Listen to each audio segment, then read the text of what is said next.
시편 23편 이제 6번째 시간입니다. 이제 우리는 여호와는 나의 목자십니다 라고 고백하실 수 있으십니까? 네, 이 시를 지은 다윗의 고백만이 아니라 지금 나의 고백이 되고 있으십니까? 되셨습니까? 자, 시편 23편 우리가 지난주에 봤던 사망의 음침한 골짜기에서 하나님이 나를 지켜주신다 라는 것을 경험했던 이 시인이 그 다음에 고백하는 내용이 뭐냐? 나의 빈잔을 채워주시는 하나님이라는 것을 이 시인이 지금 경험을 하며 또 이렇게 노래를 하고 있습니다. 그런데 하나님이 이제 나의 빈잔을 어떻게 채워주시냐? 이 사망의 음침한 골짜기를 걸어가는데 나의 빈잔을 어떻게 채워주시냐? 두 가지인데요. 하나는 원수의 목전에서 상을 차려주십니다. 그래서 나의 빈잔을 채워주시고요. 또 하나는 내 머리에 기름을 부으십니다. 이렇게 두 가지로 사망의 음침한 골짜기에서 이렇게 빈잔을 채워주시는데, 오늘은 이 첫 번째 원수들의 목전에서 상을 차려주시는 것만 좀 보도록 하겠습니다.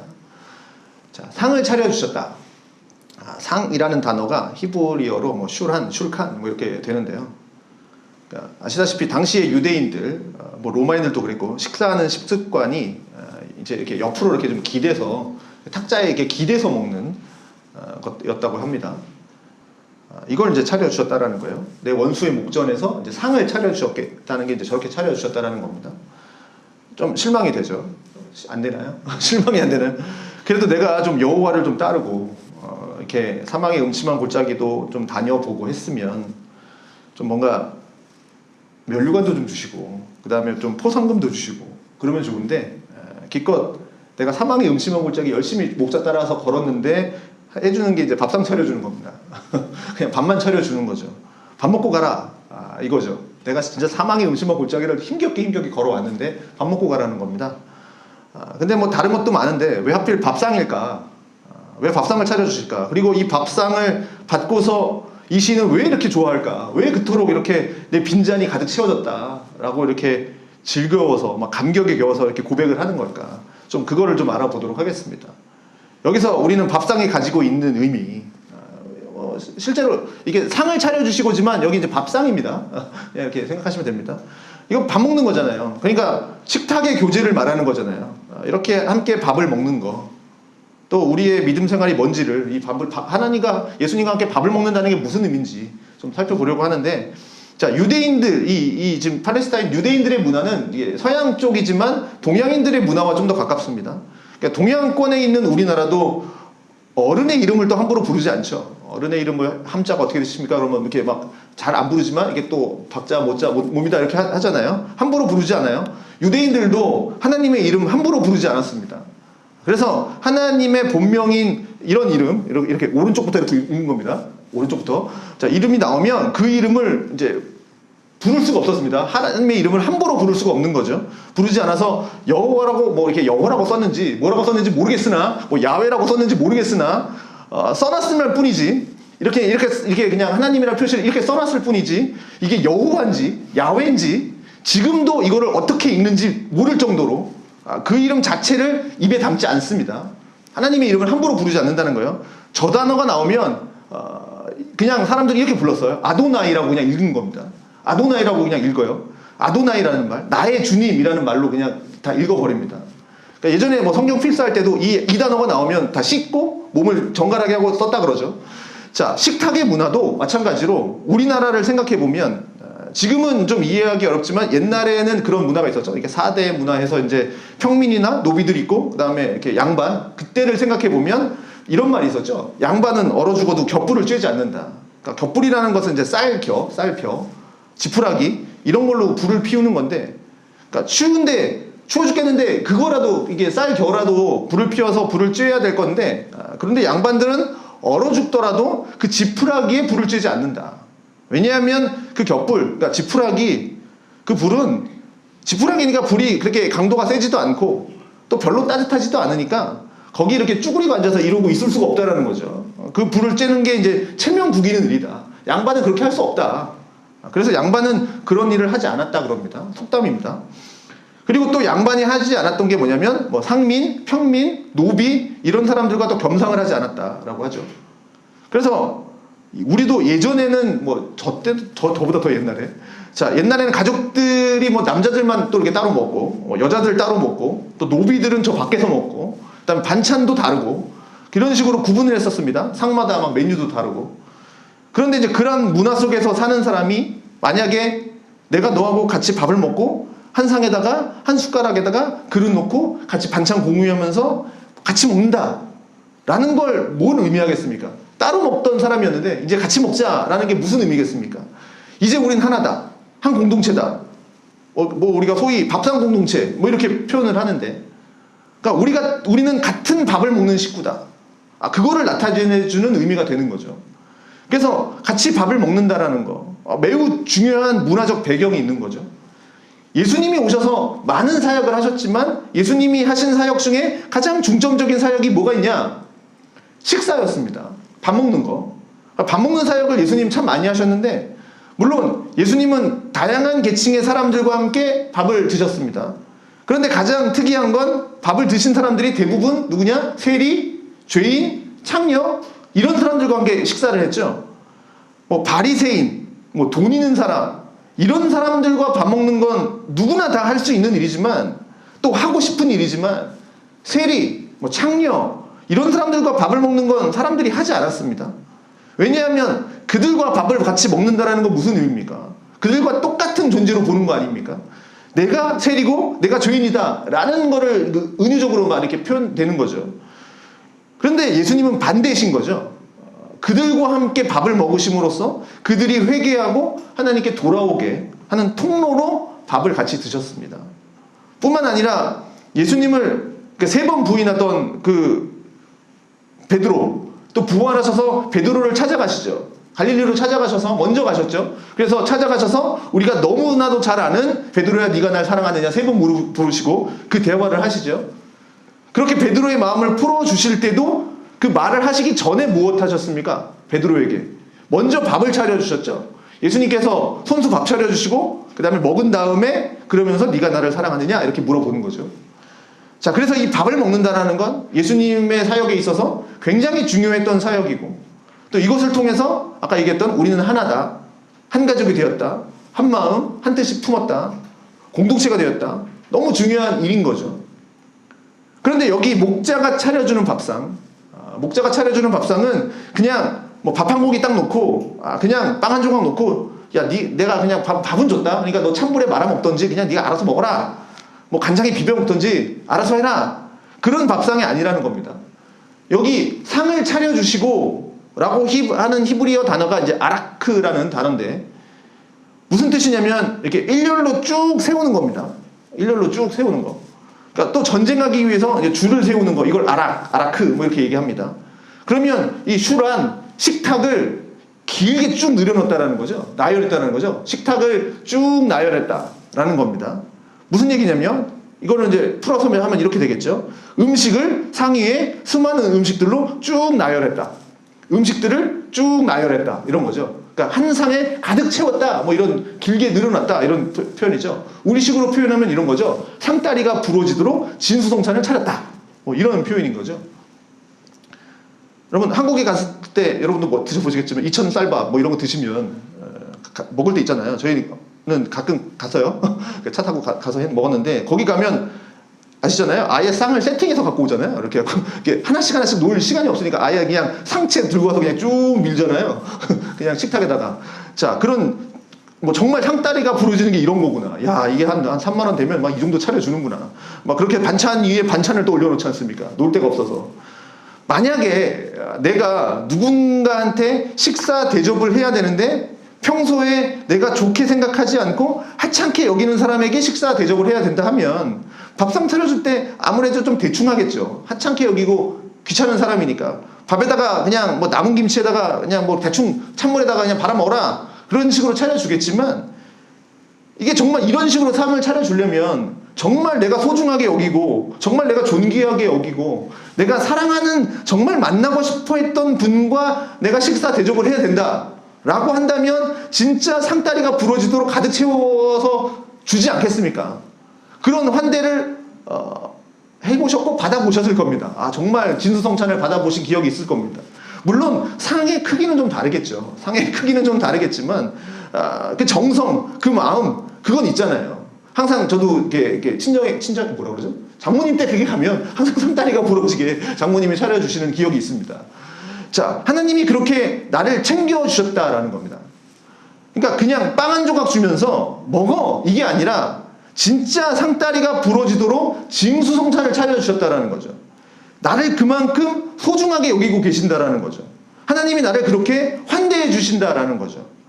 그런데 잘 보십시오. 이 밥상을 차려서 이 거대한 밥상을 주님과 함께 먹는 자리가 어디입니까? 이렇게 차려주셨어요. 그래서 나랑 식사를 해요.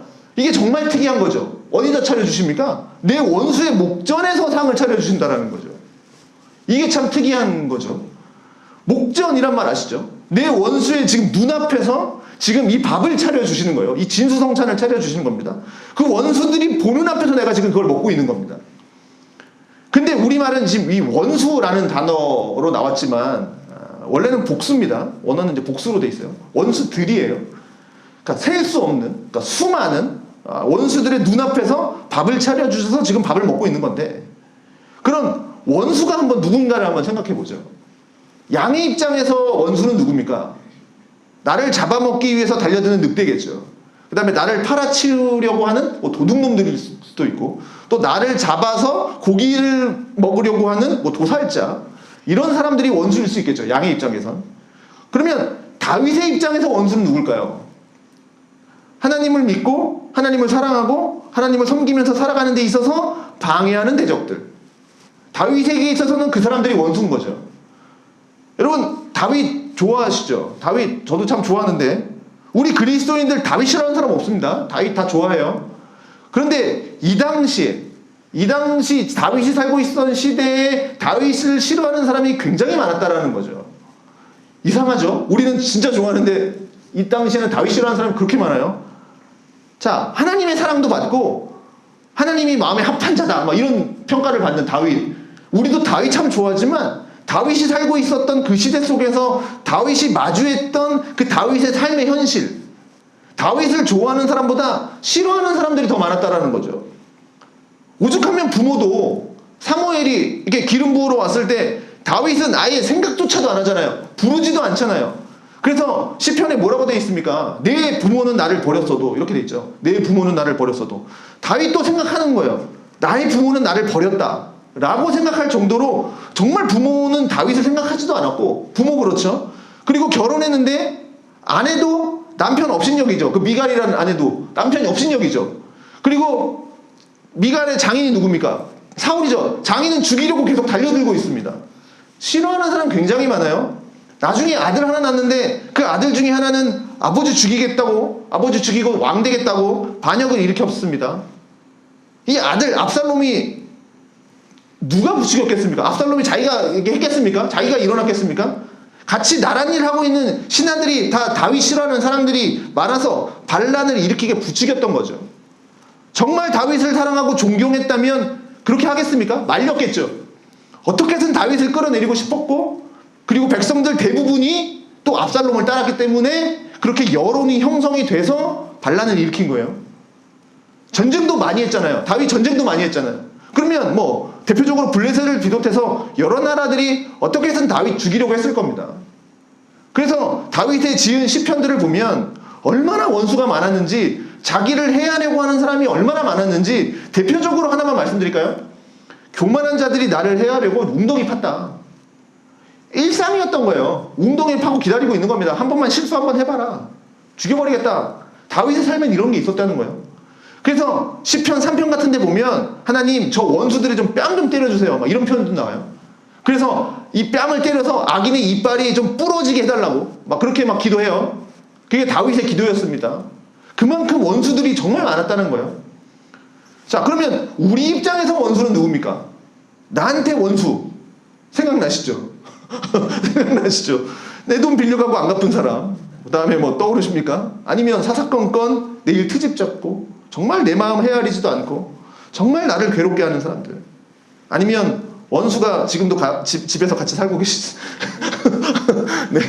네, 어쨌든 저는 원수를 이렇게 정의하고 싶습니다. 우리가 하나님을 사랑하면서 살아가야 하는데 하나님을 사랑하지 못하게 방해하는 것들, 이렇게 정의하고 싶습니다. 우리에게 원수는 이런 사람들이죠. 그래서 원수, 뭐 그냥 내 감정 좀 건들고 뭐 나 좀 힘들게 하고 그런 사람이 아니라, 내가 정말 하나님을 사랑하면서 살아가고 싶은데, 살아가야 하는데 하나님을 사랑하지 못하도록 계속 방해하는 그런 존재가 나의 원수라고 생각을 합니다. 자, 위대한 종교개혁자 마틴 루터는 하나님을 사랑하지 못하도록 방해하는 요인을 3가지를 뽑았습니다. 그러니까 원수 같은 요인인 거죠. 하나가 세상이고요, 그 다음에 육신이고요, 그 다음에 마귀입니다. 세상, 육신, 마귀. 자, 여기서 말하는 세상은 물론 우리 세상이지만, 하나님이 창조하신 세상이지만, 좀 더 깊게 들어가면 우리를 대적하는 세상이죠. 그래서 이 세상에서는 언제든지 뭡니까? 사단의 공중권세를 잡았기 때문에 멸망으로 가죠. 세상이. 죽음, 파괴, 질병, 뭐 폭행, 이런 것들이 늘 도사리고 있고, 언제 우리를 공격할지 몰라요. 또 공격받을지 모릅니다. 이 세상, 하나님을 예배하지 못하게 하는, 방해하는 세력이죠. 그리고 자연, 우리 인간들이 자연을 또 너무 훼손해서 이게 자연이 우리를 또 거스르고 있죠. 이런 일들이 세상 속에 있습니다. 그런데 정말 우리가 경계해야 할 것은 바로 뭐냐면 세속화입니다. 세속화. 그러니까 하나님을 사랑하고 하나님의 것을 사랑해야 하지만, 하나님과 하나님의 것에는 이제 관심이 없어지는 그 세속화. 세상과 세상 것에 더 관심이 많아서 세상을 더 사랑하는 정신. 이게 세속화라는 거죠.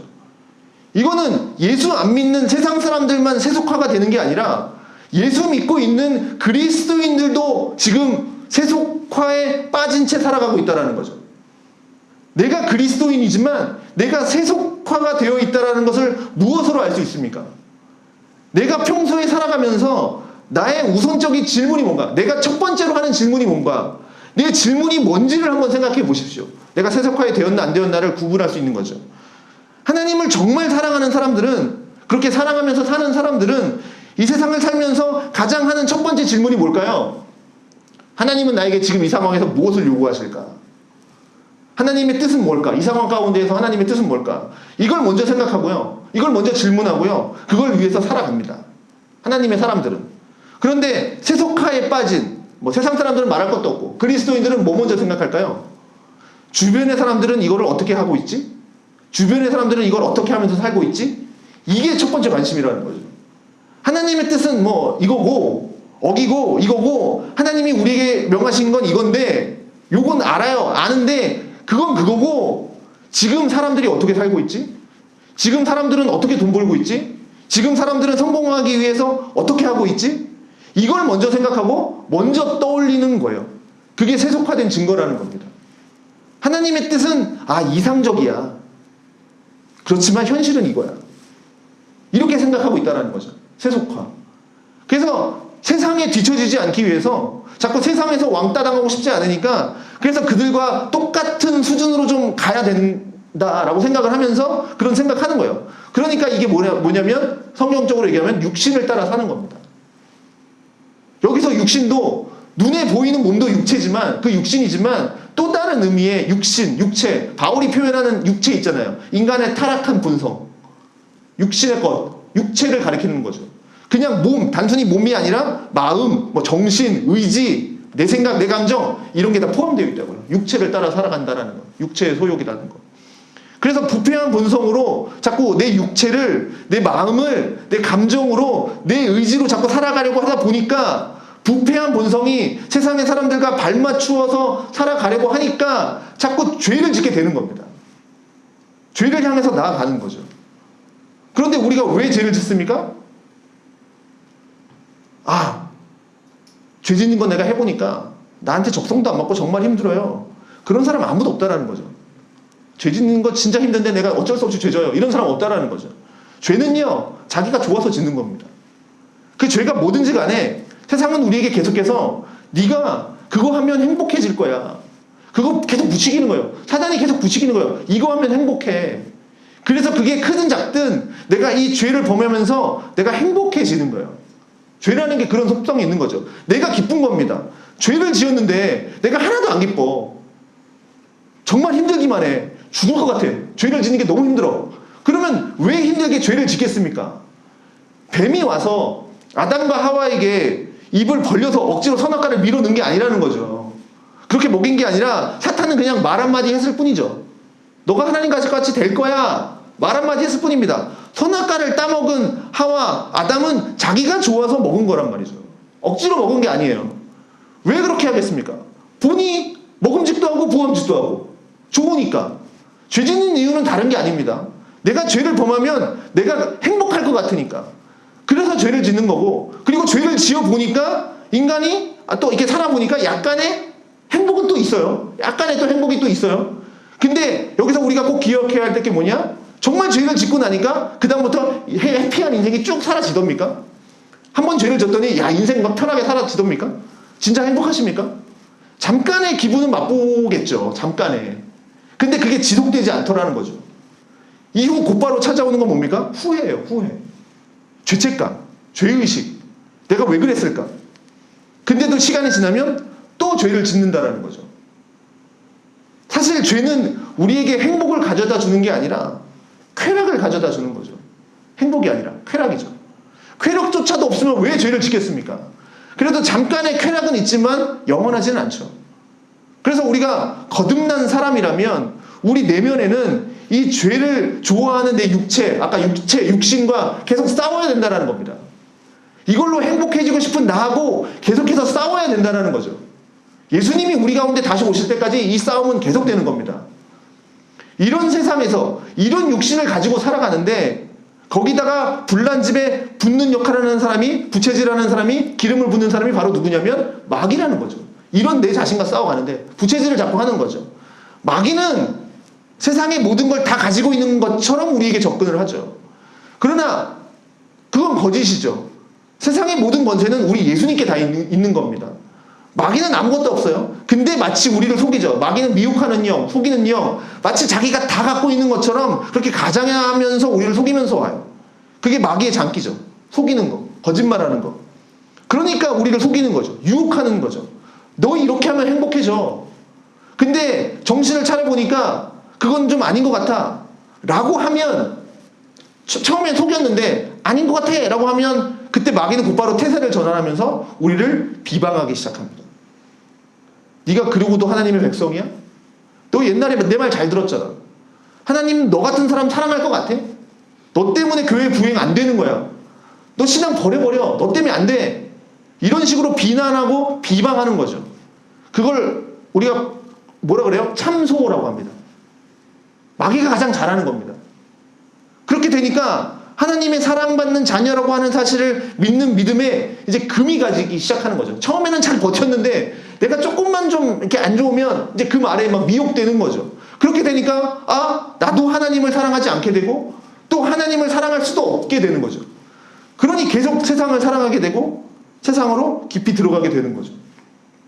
시편 118편에 보면 이 원수들이 어떻게 했냐면 나를 벌떼처럼 찾아왔다 그랬습니다.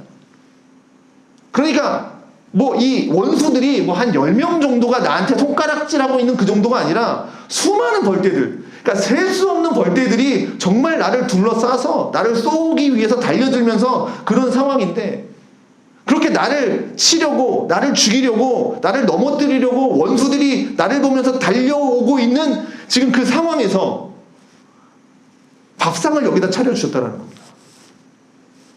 이게 도대체 뭡니까? 지금 힘들어 죽겠는데, 내가 자칫하면 지금 내가 넘어가게 생겼는데, 마귀는 계속 유혹하는데 이게 무슨 의미입니까? 잘 생각해 보십시오.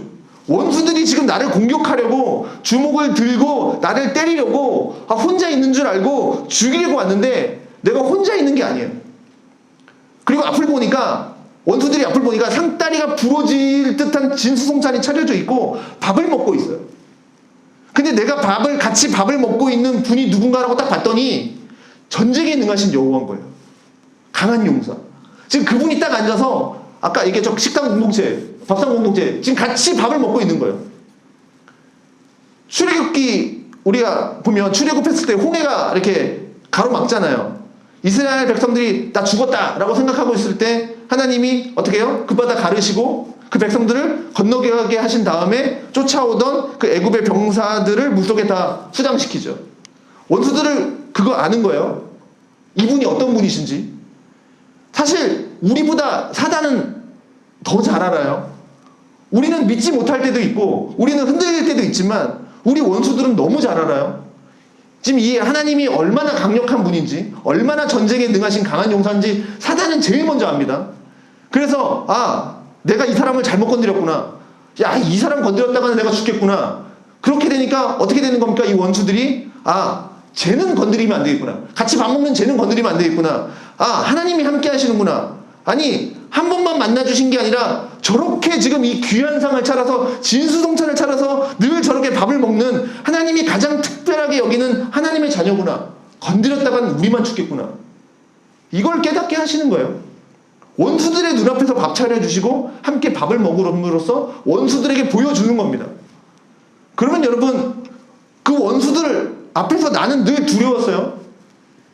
떨쳐내고 싶었어요. 이길 수가 없어요. 그들이 너무 강하거든요. 숫자도 막 벌떼처럼 너무 많아요. 그러니 난 늘 답답하고 피곤했어요. 괴로웠어요. 늘 지기만 했어요. 그런데 이제는 그 두려움과 답답함을 내 마음속에 가지고 있을 필요가 없는 거예요. 나의 목자이신 하나님이 내게 밥상을 차려주셨어요. 거대한 진수성찬을. 그리고 여기서도 지난주처럼 뭐예요? 2인칭입니다. 주라고 되어 있지만 2인칭입니다. 그분이 나한테 이렇게 했어요가 아니라 지금 하나님이 바로 내 눈앞에서 밥상을 차려주시고 계시고, 그리고 그 차려주신 밥상 앞에서 바로 내 눈앞에 함께 계시면서 같이 먹고 마시는 중인 겁니다. 그래서 이 말씀이 생각이 나는 거죠. 나는 생명의 떡이다. 우리 식으로 하면 나는 생명의 밥이다. 그래서 나를 먹는 자는 영원히 줄이지 않는다. 나를 찾는 자는 영원히 목마르지 않는다. 지금 이 말씀을 하셨다라는 겁니다. 그래서 예수님이 빵 찢으면서 나눠주실 때 받아 먹어라. 이것은 내 몸이다. 잔을 따르면서 받아 마셔라. 이것은 너희를 위해서 흘리는 바 곧 나의 피, 언약의 피다. 라고 말씀을 하셨던 거죠. 그래서 우리 주님은 우리와 이렇게 밥을 차려주시고 함께 먹는 것을 통해서 언약을 지키셨다라는 거죠. 무슨 언약이요? 너는 내 백성이 되고 나는 너희의 하나님이 되리라. 라는 밥상을 차려주시면서 이 언약을 지키시는 거죠.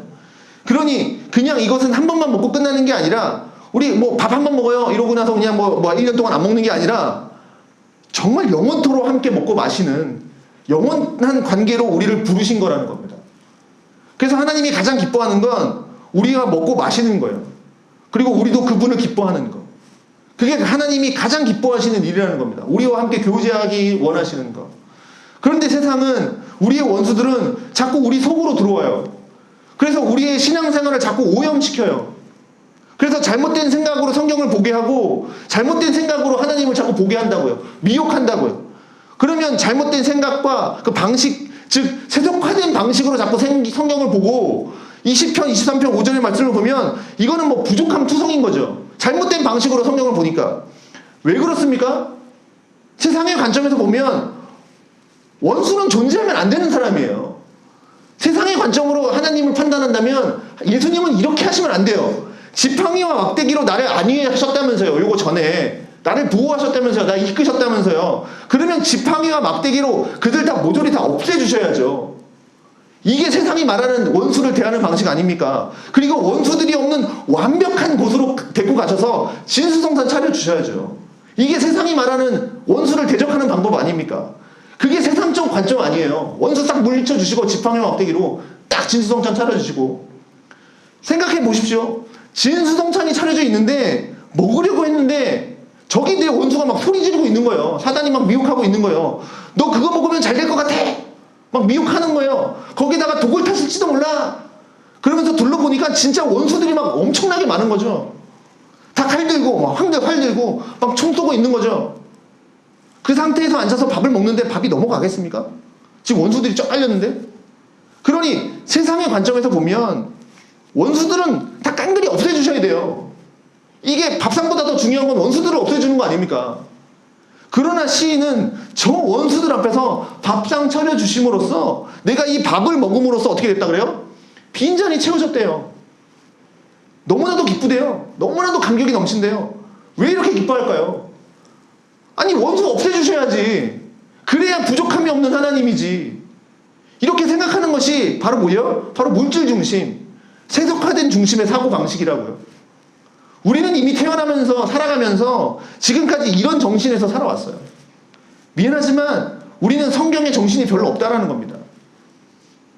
누구는 뭐 이런 정신을 뭐 교회가 뭐 이렇게 목사님이 가스라이팅해서 그랬다고 하지만 그거 다 사실 아니고 진짜는 세상이 우리를 가스라이팅 했다고요. 다 알겠는데, 성경 말씀 알겠는데 세상 살아보니까 이렇게 살아야만 돼. 돈이 있어야만 돼. 지위가 있어야만 돼. 명예가 있어야만 돼. 이렇게 하면서 살았다고요. 그러니 하나님이 함께 하시면 나는 행복합니다 라고 하는 이 개념을 우리는 알고는 있어요. 들어서 알고 있지만, 고백도 하지만 이게 뭔지를 모르겠다는 거죠. 진짜로 내 마음속에 뭔지 모르겠다는 거죠. 하나님이 있어서 난 행복합니다. 여러분 알고 계십니까? 아니, 이 땅에 사는 그리스도인들이 과연 몇 명이나 하나님이 나와 함께 하시는 걸로 기뻐할까요? 하나님만 있으면 족합니다. 주님 한 분만으로 나 만족합니다. 이 고백을 하면서 기뻐하는 사람이 몇 명이나 될까요? 감사해요? 막 이런 걸로 그렇게 고백하면서 살 수 있는 사람이 몇 명이나 될까요? 하나님이 나와 함께 하십니다. 그냥 상투적인 표현을 하는 거죠. 교회 다니면 나오는 교회적 언어인 거죠. 세상 가면 하나도 없어요. 그런 말 하지도 않아요. 하나님이 함께 하시는 게 뭔지를 모르니까. 여러분 잘 묵상해 보십시오. 주께서 내 원수의 목전에서 상을 차려주셨다. 근데 하필이면 왜 원수들 눈앞에 서냐? 다 없애주시지. 그래서 나를 괴롭게 하는 존재가 하나도 없도록, 그래서 완벽하게 편안한 그 상태에서 먹게 하셔야지. 편안하게 뒤도 좀 안 돌아보고. 이게 더 멋진 거 아닙니까? 우리 생각에. 왜 원수들 앞에서 나에게 밥상 차려주셨냐? 잘 생각해 보십시오. 지금 이 자리에 나만 있는 게 아니라 지금 원수들이랑 같이 있는 거예요. 나를 해하려고. 그럼 원수를 사람이라고 생각해 보면 수십 명, 수백 명의 사람들이 진짜 날 죽이려고 포위하고 있는 거예요. 너 실수만 한번 해봐라. 사망의 음침한 골짜기를 지나는데 막대기와 지팡이가 내 위로가 돼서, 야, 겨우 내가 지금 이 사망의 음침한 골짜기 벼랑 끝에서 살아서 내가 여기까지 왔구나. 정말 먹을 것이 많은 진짜 풀밭으로 목자를 나를 데려다 주셨네 하고 딱 둘러봤는데 원수는 그대로인 거예요. 내가 그 골짜기를 지나왔는데. 그러면 쟤네 여기까지 쫓아왔어. 어떡하지? 하고 있을 때 거대한 밥상을 차려주신 상 앞에서 주님이 부르시는 겁니다. 여기는 딱 한 사람만 이 음식 먹을 수 있다. 내가 이름 부르는 그 사람만 여기 올 수 있다. 주님이 부르시고 있는 거예요. 원수들 앞에서. 수많은 원수가 있는 그 자리에서 이름을 부르시는데 내 이름이 불려지는 겁니다. 다른 원수들, 나보다 힘세고 권력 있고 더 능력 있는 사람들의 이름이 불려지는 게 아니라 나 아무것도 아닌 나의 이름을 예수님이 지금 불러주고 계시다고요. 그리고 내가 그분 앞에 딱 서서 그분과 지금 마주보고 식사하고 있다고요. 3인칭이 아니라 2인칭, you, 당신이라고 말하고 있는 거예요. 그리고 그 앞에서 우리 주님께서 차려주신 밥을 먹는 겁니다. 이게 뭡니까? 원수들이 다 보고 있는 거예요. 밥 먹는 거 원수들이 보고 있어요. 나도 못 들어간 저 자리, 나도 앉아보지 못한 저 자리, 제가 갔네? 하나님이 저 사람 특별 대우해 주시네? 그걸 원수들 앞에서 보여주고 있는 겁니다. 아니, 아무것도 없는 데서 하나님이 나를 불러주시고 아무것도 없는 데서 진수성찬 차려주셨다고 한번 생각해 보십시오. 그럼 누가 믿고 누가 알겠습니까? 아무도 안 봤는데. 그런데 원수들이 지금 그거 다 보고 있는 거예요. 저 사람은 하나님의 VIP구나. 하나님이 정말 특별한 대우를 해주시는구나. 원수들은 다 알아요. 내가 함부로 건드려서는 안 되겠구나. 그들 앞에서 지금 이걸 보여주심으로써 하나님이 그들에게 권고하시는 겁니다. 너희들 까불지 마. 얘 건들지 마. 얘 건들면 내가 어떻게 하는지 알지? 얘는 내 자녀야. 얘는 나랑 같이 밥 먹는 사이야. 내가 너희들과 밥 먹어본 적 있어? 얘는 내가 같이 밥 먹는 내 사랑이야. 그러니 원수들도 어떻게 할 수 없게 만드시는 겁니다. 그러니 내가 더 높아지는 거죠. 그러니 원수들 앞에서 이렇게 밥상을 차려주시는 것은 더할 나위 없는 은혜인 겁니다. 이것이야말로 역전의 하나님, 삶의 역전이고 이것이야말로 역전의 은혜죠. 역설적인 은혜죠. 바뀐 겁니다. 반전이 일어난 겁니다.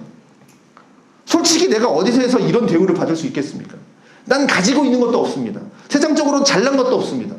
계속되는 죄책감, 실패, 외로움, 하나님마저도 나를 버린 것 같은, 그런 하나님께 버린 것 같은 마음, 그러한 마음, 그런 외로운 정서에 휩쓸려서 살아갈 때가 대부분인데, 그런데 그 원수들 앞에서 나를 높여주시는 그 하나님의 특별한 대우를 받고 하나님의 특별한 사랑을 받게 되니까 그때서야 비로소 내가 저 원수들을 두려워하지 않아도 되는구나.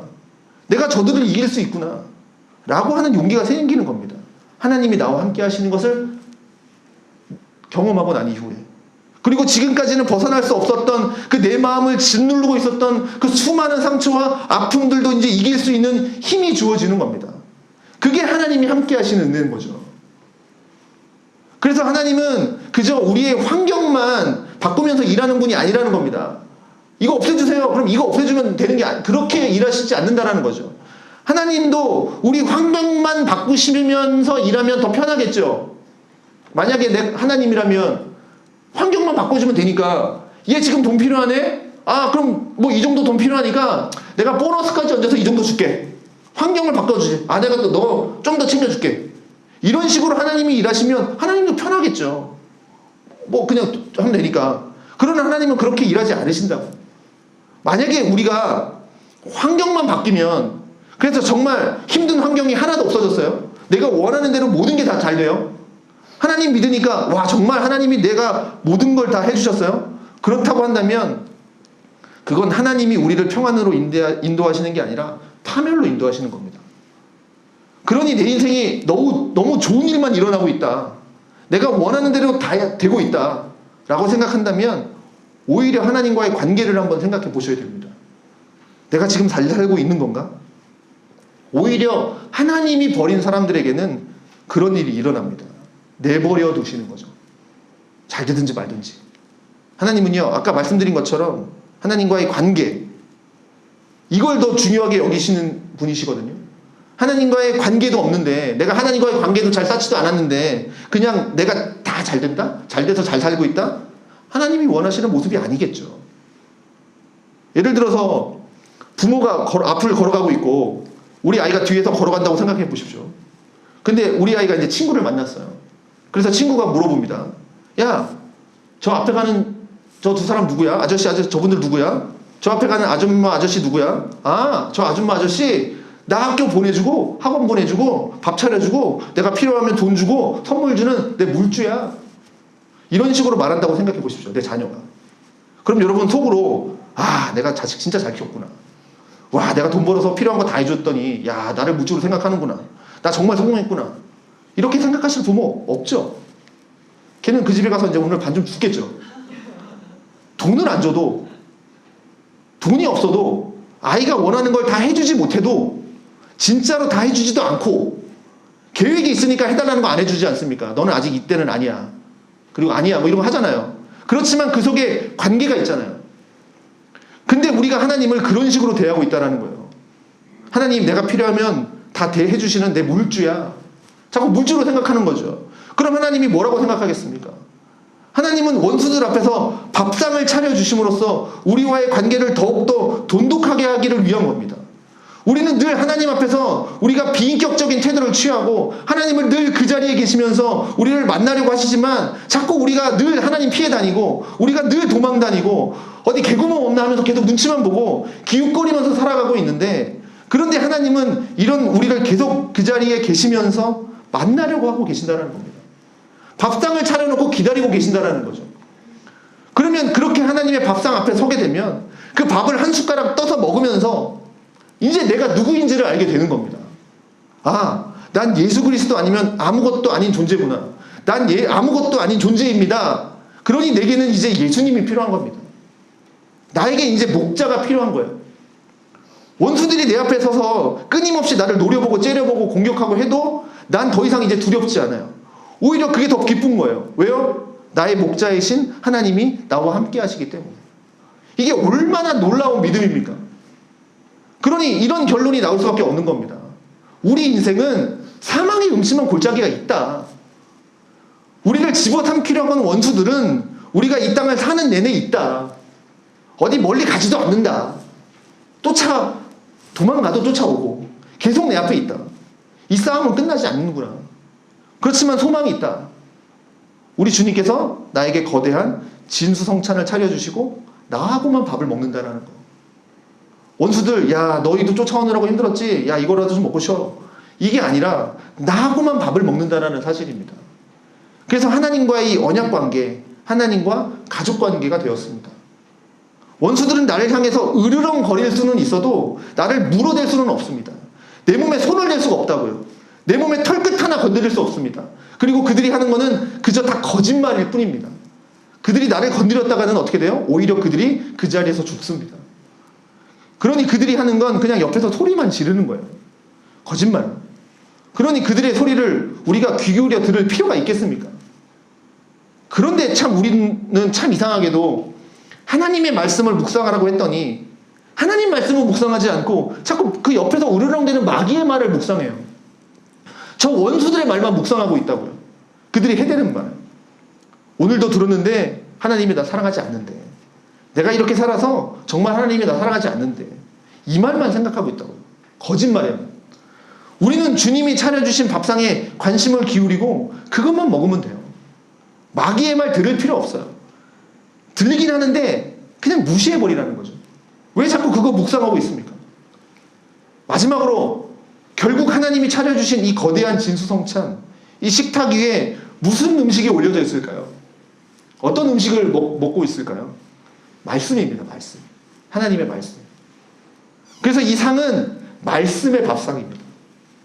매일매일 하나님의 그 말씀의 밥상을 하나님은 풍성하게 차려주시고요. 우리는 그걸 매일매일 그 말씀을 받아 먹으면 됩니다. 그러면서 깊은 교제를 이루어가는 거예요. 우리가 밥을 먹으면 친해지잖아요. 그래서 친해지기 위해서 제일 먼저 하는 게 뭡니까? 한국 사람들은 밥 먹자 아닙니까? 그게 하나님과 친해지는 과정입니다. 그런데 저는 걱정되는 게 하나 있는데, 말씀의 밥상을 먹으면 되는데 하나님은 정말 진수성찬을 차려주셨는데 맛있는 음식 채워주셨는데 우리가 그거를 못 먹는 상태일까봐 그게 걱정인 겁니다. 아무리 맛있는 음식이 펼쳐져도 먹고 싶은데 못 먹는 상태, 병에 걸리거나 그러면 못 먹죠. 우리가 상태가 그럴까봐, 우리의 상태가 그럴까봐 참 걱정입니다. 하나님은 맛있게 밥상 차려놓으셨어요. 정말 다양하게 진수성찬으로. 근데 내가 먹을 수 있는 상태가 안 돼요. 장염에 걸렸어요. 아니면 이가 상해가지고 이를 뽑았어요. 못 먹어요. 그러면 안 되잖아요. 근데 더 심각한 건 뭔지 아십니까? 히브리서 5장에 보면 이런 말씀 있죠. 때가 오래되었으므로 너희가 마땅히 선생이 되었을 터인데 너희가 다시 하나님의 말씀의 초보에 대하여 누구에게 가르침을 받아야 할 처지다. 이게 무슨 말입니까? 너희가 예수 믿은 지 오래됐어. 그래서 너희가 다른 사람들 전도해서 가르쳐야 하는 그 수준에 올라가고 선장해야 되는데, 그런데 아직도 하나님의 말씀에 있어서 초보가 돼가지고 아직도 누군가에게 가르침을 받고 하는 그런 처지에 머물러 있으니, 야, 단단한 음식은 먹지도 못하고 젖이나 먹어야 할 처지가 되었다. 젖을 먹는 건 어린 아이죠. 의의 말씀을 경험하지 못한 자죠. 단단한 음식은 장성한 자의 겁니다. 그들은 지각을 사용함으로써 연단을 받아서 선악을 분별하는 자들이에요. 지금 히브리서 기자가 지금 이 편지를 받는 성도들에게 영적인 침체에 대해서 말하고 있는 거 아닙니까? 너희가 예수 믿은 지 오랜 세월 됐는데 아직도 멜기세덱이 누군지도 모르고 말씀이 뭔지도 모르고 아직도 새신자처럼 그러고 있냐? 젖이나 달라 그러고, 단단한 음식은 이가 아파서 못 먹어요. 그러니까 씹는 거 힘들어요. 좀 갈아서 주세요. 그런 거나 요구하고 있고. 그게 뭐냐? 영적 침체에 빠진 사람들은요, 하나님 말씀이 진수성찬이 차려줘도 먹지를 못해요. 젖이나 달라는 거예요. 왜요? 힘들어요. 여기 나오잖아요. 그들은 지각을 사용함으로 연단을 받아 선악을 분별하는 자들. 이 사람들이 단단한 음식을 먹을 수 있는 장성한 자들인데 그거 지금 싫다라는 거죠. 생각하고 말씀 읽고 책 읽고 공부하고 이런 거 하기 싫다라는 거예요. 난 하기 싫으니까 그냥 이렇게 있을 테니까 알아서 떠먹여줘요. 젖이나 줘요. 난 그걸로도 만족해요. 그러면 무슨 성장이 있겠습니까? 물리적인 나이는 20살, 30살 됐는데 엄마가 아직 밥을 차려줬는데 나 밥 그거 뭐 안 먹기 싫으니까 젖이나 줘 이러고 있으면 그게 성장이냐는 거죠. 얼마나 많은 그리스도인들이 지금 그렇게 살아가고 있는지 모릅니다. 젖이나 달라 그러고 있어요. 목사님들도 설교 젖이나 주고 있는 거죠. 아직 장성하지 못했으니까. 나 힘드니까, 생각하기 싫으니까, 나 고민하기 싫거든요. 지금 세상에 나가서 연단받기 싫거든요. 그러니까 젖이나 주세요. 영적 침체가요, 한 주 만에 끝날 수도 있지만 어떤 사람이 20살에 예수 믿고 80살에 죽었다고 칩시다. 근데 영적 침체 기간이 60년이 됐다고 칩시다. 이해되십니까? 20살에 예수 믿고 그 다음날 영적 침체가 와요. 예수를 딱 믿었어요, 어제. 근데 오늘부터 막 영적 침체가 와요. 한 번도 살아난 적이 없어요. 그리고 죽었다고 칩시다. 죽어서 천국은 가겠죠. 예수 믿었으니까. 예수를 믿었으니. 근데 그게 무슨 삶입니까? 영적 침체를 평생 살았는데, 젖이나 먹고 살았는데, 영적으로 보면 그냥 기어다니는 아기일 뿐이죠. 밥을 먹어야죠. 하나님이 밥상 차려주셨는데 왜 안 먹습니까? 힘드니까 안 먹고, 그러니까 그냥 쉬운 것만 하고, 뭐 하라 그러면 안 하고, 헌신하라 그러면 안 하고, 그냥 늘 유튜브 보고 게임이나 하고 있고, 그냥 그러고 사는 거예요. 쉬운 것만 하고. 하나님이 그렇게 설렁설렁 믿어지는 분이신 것 같습니까? 그냥 게임하고 노는 거 하고 그냥 내가 먹고 싶은 거 다 먹고 그냥 내가 즐기고 싶은 거 다 하면서 다니면 하나님이 만나집니까? 그러고 다니면서 하나님 만나본 적 있는 사람 보신 적 있으십니까? 내가 할 거 다 하면서? 그러고 하나님 보신 적 있어요? 없어요. 먹어야죠. 하나님은 차려주셨는데 우린 지금 먹을 수준이 안 돼 있어요. 이게 문제라는 겁니다. 나를 깊이 묵상해 보십시오. 나는 하나님의 말씀을 지금 먹고 있는가? 하나님이 나에게 요구하는 것이 뭔가? 그러면 나는 그것을 위해서 바칠 준비와 각오는 되어 있는가? 아니면 그런 거 다 힘드니까 내가 교회만 나와도 그게 어딘데? 내가 주일날 나오는 것만 해도 대단한 거야. 그러면서 예배만 드리고 끝날 건가? 그래도 하나님은 나에게 복 주시겠지? 이런 막연한 생각만 하고 살아가고 있지는 않은가? 우리는 이제 잘할 때가 됐습니다. 성장할 때가 됐다고요. 매일매일 성장하고 변화돼야 됩니다. 변화가 없고 성장이 없으면 죽은 거나 다름없죠. 이거는 그냥 형식적으로 교회 다니는 사람만의 이야기가 아닌 겁니다. 하나님의 말씀을 먹을 때 내 속에서 어떤 일이 일어나는지 먹어본 사람만 알아요. 그래서 이제 우리는요, 형식적인 신앙생활 다 내려놓고 주님 정말 사랑하면서 살았으면 좋겠습니다. 우리에게 말씀의 밥상이 차려졌어요. 먹어야죠. 먹기 전에 사진 찍고 인스타 올리면 끝입니까? 그거 하려고 하십니까? 목적입니까? 그거 목적 아니죠. 먹어야죠. 그래서 우리를 구원하기 위해서 아들 예수 그리스도를 죽기까지 이 땅에 보내주신 그 하나님이 베풀어 주신 놀라운 사랑을 우리가 깨닫고 말씀을 많이 먹는 우리가 되기를 주님의 이름으로 축원드립니다.